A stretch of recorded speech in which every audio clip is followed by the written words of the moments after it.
Olá, olá! Hoje nós vamos aprender o que é o DSM-5, tá? E por que é importante você saber disso. Então, o DSM-5 nada mais é do que um manual de diagnóstico de transtornos mentais, certo?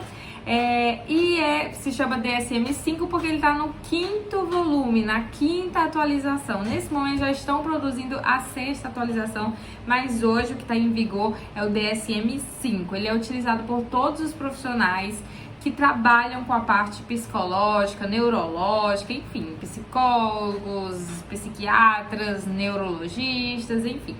No DSM-5, ele relaciona todos os tipos de transtornos que existem, tá?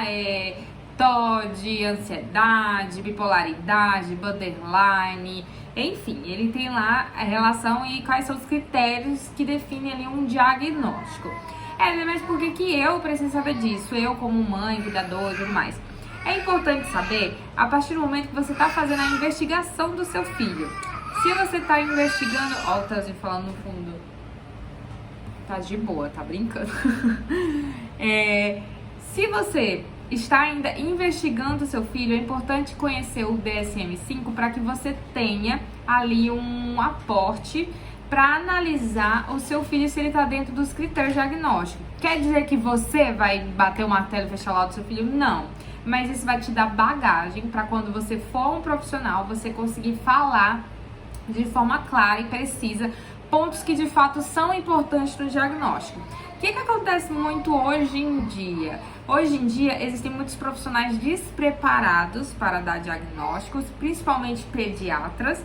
Eles não entendem da temática do autismo, até mesmo TDAH, enfim. Eles não estão se atualizando, eles não vêem necessidade de se atualizar ainda. Coisa que está totalmente errada, eles estão altamente atrasados. Então hoje é difícil você achar um pediatra que esteja a par do autismo e saiba sobre critérios diagnósticos. E aí você junta um profissional despreparado com pais inexperientes, você vai ter uma completa confusão e vão chegar à conclusão super rápida de ele olha no olho, não é autista, tipo isso. Mas se você, pai, mãe, se prepara, se você está reforçado de informações com clareza, né? Você vai conseguir falar com o profissional de forma clara, mais próximo da linguagem dele, pontuando coisas que de fato são relevantes para a investigação e assim chamar atenção para o seu filho, tá? Principalmente se o seu filho não é muito óbvio que ele tem ali algum grau de TEA, certo? Que é aquela coisa, né? Autismo não tem cara, mas alguns profissionais vão olhar para a criança e já vai encontrar de forma visível alguma característica que a criança tenha de TEA. Outras não, a grande maioria, né? Acredito eu, não vai ser óbvio as características. Então a gente precisa estar munida de muita informação e falar com precisão.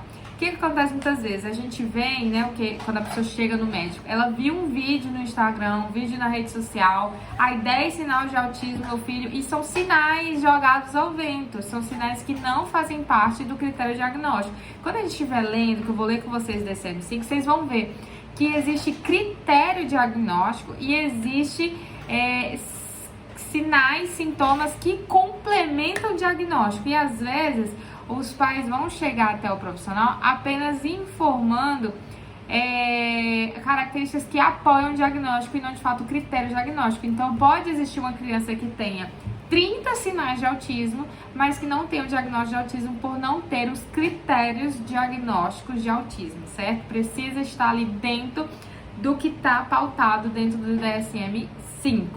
Entenderam a importância da gente saber disso? Então eu vou aqui facilitar com vocês, ler junto com vocês e já ir explicando, já ir desmiuçando, porque a linguagem não é tão simples do DSM-5, é uma linguagem um pouco mais difícil, inclusive é uma linguagem que não foi escrita para pessoas atípicas, é uma linguagem escrita para pessoas típicas, então ele até fala das características de uma forma um pouco problemática. E eu já tô trazendo até para um outro lado que vocês trazendo críticas ao DSM-5, mas isso ficou um papo para um outro momento, mas eu tenho minhas críticas ao DSM-5 porque ele trata, a linguagem dele, ele trata como problema, como características problema, e vocês vão ver quando eu estiver falando, e não levem tudo isso muito ao pé da letra, a forma como ele fala, tá? Então vamos lá ler o DSM-5 e tentar entender um pouco mais? Dúvidas, vou sempre deixando nos comentários, que aí eu venho trazendo, respondendo no próprio comentário, ou se eu achar que é prudente trazer um vídeo me aprofundando na sua dúvida, eu trarei também.